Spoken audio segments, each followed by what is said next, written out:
दोस्तों, मेरा नाम राशिद ज़हीर है और आप देख रहे हैं मेरा न्यूज़ चैनल जिसका नाम है राशिद ज़हीर ऑफिशियल। मौलाना अरशद मदनी जमीयतुल उलमा के बानी 1 जून को आज़मगढ़ में एक सम्मेलन करने जा रहे हैं और सबसे आह्वान कर रहे हैं कि आप आइए। क्या है वो आह्वान?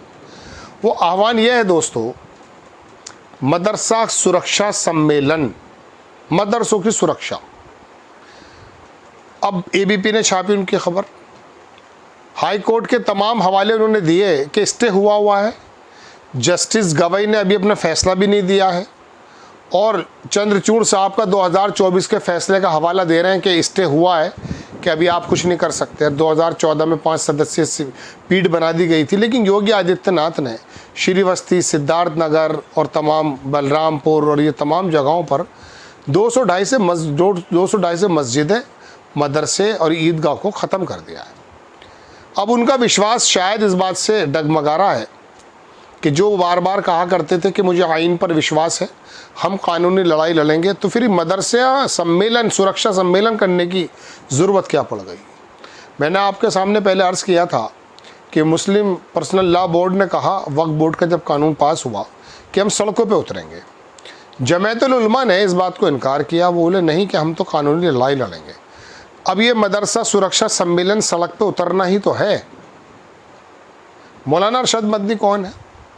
देश के लोगों को जानना चाहिए कि ये 100 बरस पुराना संगठन, इसके जो बानी मौलाना हुसैन मदनी के वालिद मोहतरम, उन्होंने देश की आज़ादी में कितना साथ दिया था।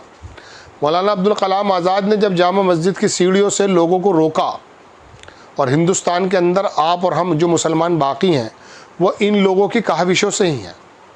कभी कुतुब मीनार के तकद्दुस का हवाला दिया गया, कभी असलाफ़ के बुज़ुर्गों की मज़ारात की बात की गई, लेकिन बात दोस्तों यह है कि वाकई एक अच्छा फ़ैसला था ये मौलाना हुसैन मदनी ने किया।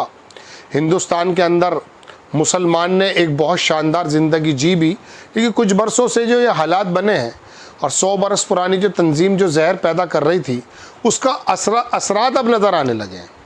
मैं आपको दोस्तों 2-3 खबरें दिखाता हूँ, स्क्रीन पर भी लगा दूंगा अगर आप कहेंगे तो। ये देखेंगे एबीपी की खबर आई है जनाब, इसके अंदर जमीयतुल उलमा के जो अध्यक्ष हैं मौलाना अरशद मदनी की याचिका पर 2024 को पूर्व चीफ जस्टिस ने डीवाई चंद्रचूड़ के नेतृत्व में 3 सदस्यीय बेंच ने इस्लामी मदरसों के खिलाफ किसी भी कार्रवाई और उन सभी नोटिसों पर रोक लगा दी थी। कोर्ट ने कहा था कि अदालत की ओर से नोटिस जारी किए जाने के समय तक इस संबंध में अगर कोई नोटिस या आदेश केंद्र या सरकार, राज्य सरकार की तरफ से जारी होता है, उस पर कोई भी विधिवत रोक जारी रहेगी। ये तो है 2024 की बात। वक्फ बोर्ड के अंतर्गत स्टे दे दिया गया कि अभी इलीगल है या नहीं वक्फ बोर्ड की, लेकिन योगी आदित्यनाथ की सरकार एक्शन में आ गई। अब वो देखें, बीबीसी की रिपोर्ट है दोस्तों, इसमें कहा गया सरकार का ये कहना है कि 24 मई तक 225 मदरसे, 30 मस्जिदें, 25 मज़ार और 6 ईदगाह को पर कार्रवाई की गई है। इसके अंदर टाइम्स ऑफ इंडिया की रिपोर्ट है कई सारी। इसमें बताया यह गया कि शरावस्ती के अंदर 41 अनरिकॉग्नाइज मदरसे, जो रिकॉग्नाइज नहीं है मदरसे, उनको आप कैसे तबाह कर सकते हैं जब स्टे हैं तो। 5 ईदगाह, 5 मज़ार और 2 ईदगाह को ख़त्म कर दिया गया है। बहराइच में 13 इलीगल मदरसे बताए गए हैं। 24,000 25,000 मदरसे हैं, 16,000 तो नतमस्तक इनसे पैसे लेते हैं, 8,000 इनसे पैसे नहीं लेते, लेकिन वो कानून और संविधान के आयन के मुताबिक चलते हैं। अब इनको इन्होंने बताना शुरू कर दिया रजिस्टर्ड नहीं है। दिल्ली जो है वो 64% नक्शे पे नहीं बनी हुई दोस्तों, नई और पुरानी। क्या आप डिमोलिश कर देंगे दिल्ली को? दिल्ली के अंदर भाजपा प्रदेश का जो अध्यक्ष का घर था, पिछले दिनों की बात है, मैं कहीं काम किया करता था, उसका घर ही इलीगल बना हुआ था।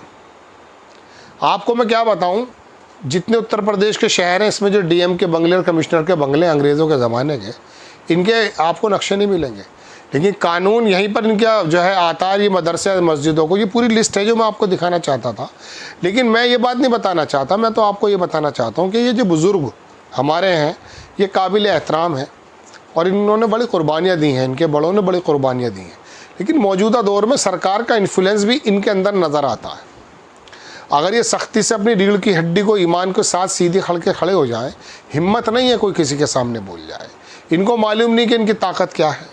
ताकत यह है कि दुनिया के मिस्र हो या जापान, सऊदी अरब हो या इराक़ या ईरान, इनके लोग इनकी बात सुन सकते हैं, लेकिन इन्होंने एक्चुअली अपने लोगों को दौड़ा दिया मदरसों के चंदे के लिए।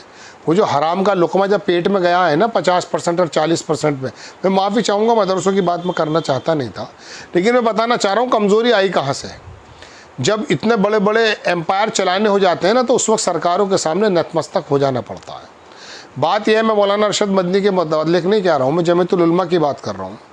जमीयतुल उलमा के जो बानी थे उन्होंने क्या क्या कुर्बानियाँ दी हैं, और अब जब मुस्लिम पर्सनल लॉ बोर्ड ने कहा कि सड़कों पर उतर के संविधान के मुताबिक एहतजाज करेंगे, आपने मना कर दिया। किसी प्लेटफार्म पे तो एक साथ हो जाइए आप। अमित शाह से मुलाकात करके मौलाना महमूद मदनी की ज़बान बदल जाती है। मौलाना कलीम सिद्दीकी जेल में एक ज़माने से हैं, किसी को परवाह है साहब? चलिए खैर, सज़ाएँ हो गई, दुनिया भर की बात है। लेकिन बात यह है कि स्टे होने के बाद, वक्फ पर अभी कोई रिज़ल्ट ना आने के बाद, 2024 के स्टे होने के बाद, योगी आदित्यनाथ की सरकार अखबारों के मुताबिक ये तमाम चीज़ें कर चुकी। पुरानी खबर है, लेकिन मैं बताना चाहता हूँ कि अब आपको क्यों लगी। मैंने भी पिछले दिनों यही खबर बनाई थी कि आप संविधान के मुताबिक, जैसे किसान आए थे अपने हक़ के लिए, आप सड़क पर आ सकते थे। देश के मुसलमानों को लगेगा तो सही, एक दरोगा एक पुलिस वाला पूरी मुसलमानों की बस्ती के लिए काफ़ी है। इतना दिल में डर बचा दिया। दोस्तों मैं आपको बताता हूँ, जिस ज़माने में खालिद युद्ध चल रहा था 91 में, बुश के पुतले जलाया करते थे सब लोग। लेकिन आज की तारीख है कि आप ज़रा सा थोड़ा गज़ा के मुसलमानों के बारे में बात करने की सोच सकते हैं क्या? सड़क पर आपके एहतजाज दिखा सकते हैं, जबकि संविधान आपको इजाज़त देता है। हाँ, लोकल प्रशासन ना देता हो, लेकिन आप परमिशन लेकर के कम से कम पुतला जला सकते हैं नेतन्याहू का।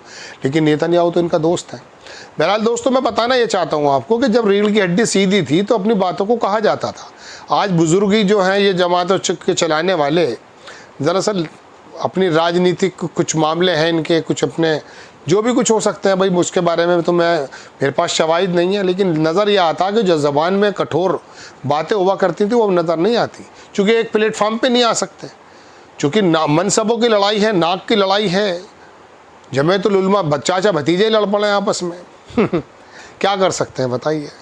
बहरहाल दोस्तों, ये जो all India Muslim personal law board की जो तजवीज़ थी, किसानों की तरह आप लोगों को साथ आकर के संविधान के मुताबिक अपना एहतजाज रखना था। नो डाउट वहाँ तो चल ही रहा है वो बात, वो आस्था के मुताबिक फिर फैसला कर देंगे, आप क्या करेंगे बताइए? नहीं कर सकते आप कुछ भी। आपको दोस्तों खबर अगर अच्छी लगती है, बराए करम चैनल को सब्सक्राइब करें। आपको मालूम है कि वो न्यूज़ 9 टीवी और राशिद ज़हीर ऑफिशियल थोड़ा बंद कर दिया गया है। ये नया चैनल है राशिद ज़हीर ऑफिशियल 2, इसको आप सब्सक्राइब करें। इंशाल्लाह मैं हाजिर होता हूँ। यानी कि CJI गवाही के फैसले से पहले ही दरअसल मौलाना अरशद मदनी का विश्वास थोड़ा डगमगा गया है, जो अभी थोड़े दिनों पहले बड़ा मजबूत नज़र आ रहा था। हाजिर होता हूँ इंशाल्लाह। जय हिंद।